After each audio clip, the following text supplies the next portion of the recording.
Hello दोस्तों, स्वागत है आपका मेरे चैनल माइंडसेट सॉल्यूशन में। सबसे पहले तो थैंक यू, आप लोगों ने लास्ट वीडियो को बहुत ज़्यादा अटेंशन दिया और उसके लिए धन्यवाद। कई लोगों ने चैनल को सब्सक्राइब भी किया है, हिंदी मीडियम के हो या इंग्लिश मीडियम के बच्चे हों, सभी को ये क्वेश्चन समझ में आ जाएगा क्योंकि मैं बहुत ही ईज़ी तरीके से इसको एक्सप्लेन करने जा रहा हूँ। तो आज मैं आप लोगों से रिक्वेस्ट करूँगा कि आप अपने फ्रेंड्स को शेयर कीजिए जो इंग्लिश मीडियम है, हिंदी मीडियम उन लोगों को भी शेयर कीजिए ताकि वो अच्छे से अच्छे मार्क्स लेकर के आएँ।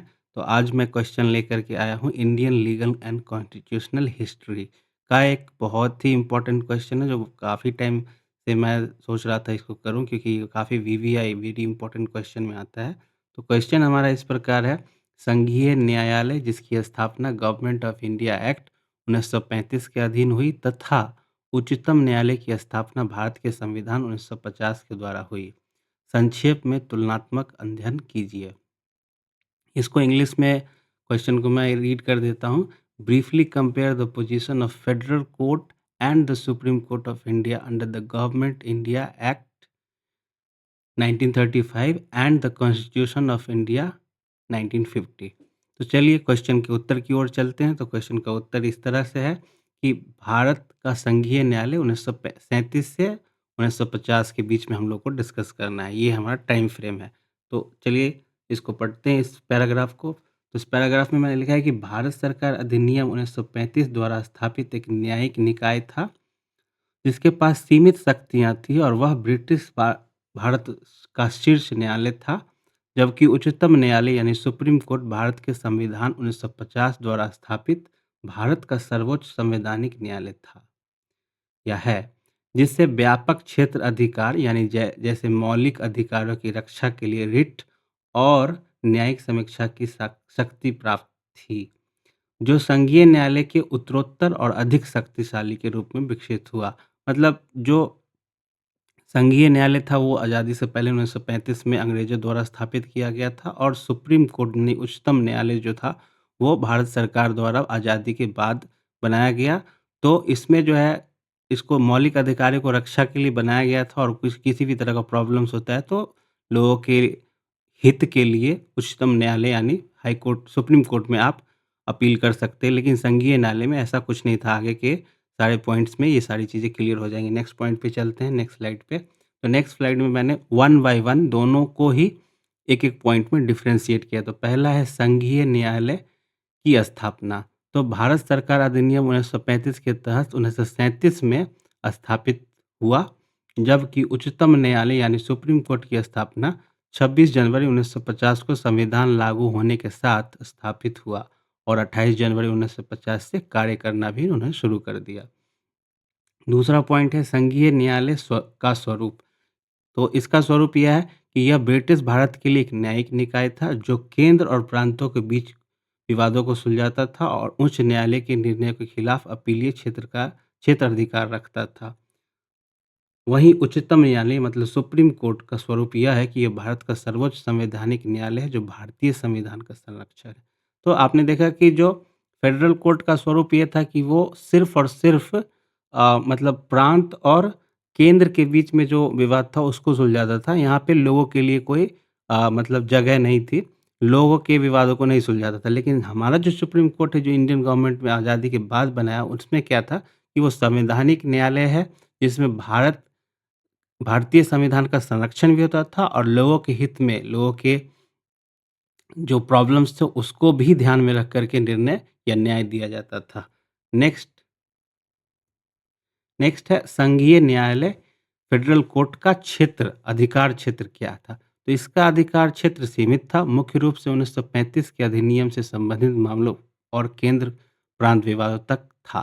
तो 1935 का जो अधिनियम है वो हम लोग क्वेश्चन में देखेंगे, उसमें वो डिस्कस कर लेंगे। तो इसका जो है सो मेन 1935 के अधिनियम से संबंधित था और केंद्र और प्रांत के विवादों को देखता था, जबकि हमारा सुप्रीम कोर्ट आज़ादी के बाद अधिकार क्षेत्र इसका जो था वो सर्वोच्च अपील न्यायालय था, यानी सभी न्यायालयों का शीर्ष न्यायालय है। इस मौलिक अधिकार का रक्षक यानी अनुच्छेद 32 के तहत नागरिकों को मौलिक अधिकारों के लिए रिट पिटीशन या जारी करने का भी अधिकार था और न्यायिक समीक्षा मतलब जुडिशियल रिव्यू संविधान के साथ असंगत कानून कार्य को रद्द करने की शक्ति अनुच्छेद 13 के अनुसार मिला। तो ये काफ़ी सुप्रीम कोर्ट जो है तो काफ़ी आज़ादी के बाद काफ़ी पावरफुल और काफ़ी शक्तिशाली न्यायिक जो है सो प्रक्रिया थी और कोर्ट था या न्याय अ, बनाया गया था हमारे मतलब जो भी कॉन्स्टिट्यूशन जिन्होंने बनाया था उसके तहत कि इसमें कॉन्स्टिट्यूशन को के कार्य को भी चैलेंज कर सकता था। लोगों के हित में अगर कोई चीज़ नहीं हो रहा है तो उसके लिए भी जो है सो ये चैलेंज सर्वोच्च न्यायालय कर सकता है। बट कि संघीय न्यायालय में ऐसा कुछ नहीं था। वो सिर्फ़ और सिर्फ़ प्रांत और केंद्र मतलब जो स्टेट था और केंद्र था इन्हीं दोनों के बीच में मामले को सुलझाता था। अब दूसरा पॉइंट है संघीय न्यायालय यानी फेडरल कोर्ट में अपील क्या था? तो यहाँ यह लंदन स्थित प्रिवी काउंसिल में अपील का अंतिम बिंदु था, जबकि उच्चतम न्यायालय में यह किसी भी उच्च न्यायालय के फैसले के खिलाफ अंतिम अपीलीय न्यायालय था। मतलब ये अगर संघीय न्यायालय में अपील करना होता, अब संघीय न्यायालय के बाद अगर अपील करना हो तो आपको लंदन प्रिवी काउंसिल के पास जाना होता, जो राजा के पास या रानी के पास अधिकार था। बल्कि लेकिन उच्चतम न्यायालय में क्या था कि ये किसी भी उच्च न्यायालय के फैसले के खिलाफ अंतिम अपील दे मतलब कोई भी हाई कोर्ट में आप अगर संतुष्ट नहीं है उसके डिसीजन से तो आप सुप्रीम कोर्ट में जो है अपील कर सकते हैं। नेक्स्ट पॉइंट है कि संघीय न्यायालय का मुख्य न्यायाधीश कौन था? तो इसमें इसका नाम है सर मॉरिस ग्वायर। इसके पहले मुख्य न्यायाधीश थे और हमारे जो उच्चतम न्यायालय के सुप्रीम कोर्ट के जो न्यायाधीश थे उनका नाम था हीरालाल जे कनिया, जो पहले मुख्य न्यायाधीश थे। तो ये सारे पॉइंट्स क्लियर हो गए। अब इसके तुलनात्मक अध्ययन करके मुख्य अंतर देख लेते हैं दोनों में क्या-क्या है। तो आधार एक पॉइंट है, पहला पॉइंट आधार आधार क्या था? तो संघीय न्यायालय अधिनियम द्वारा बना, जबकि उच्चतम न्यायालय संविधान द्वारा स्थापित किया गया। तो संविधान द्वारा स्थापित किया मतलब संविधान से के थ्रू बनाया गया और वो तो अधिनियम एक 1937 में अधिनियम आया था, उसी के अंतर्गत संघीय न्यायालय को बना दिया। अब दोनों में सर्वोच्चता किसका है? तो संघीय न्यायालय एक औपनिवेशिक संस्था थी, बल्कि बल्कि उच्चतम न्यायालय स्वतंत्रता के बाद भारत का सर्वोच्च और अंतिम न्यायालय बना।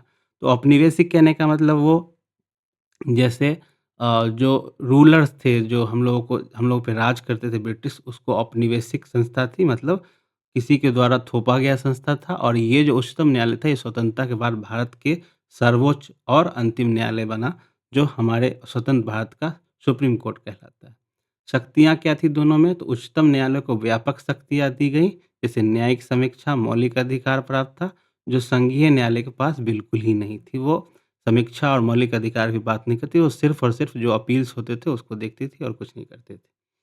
अपील का अंत उच्चतम न्यायालय के फैसले अंतिम होते हैं, जबकि संघीय न्यायालय से प्रिवी काउंसिल में अपील की जा सकती है।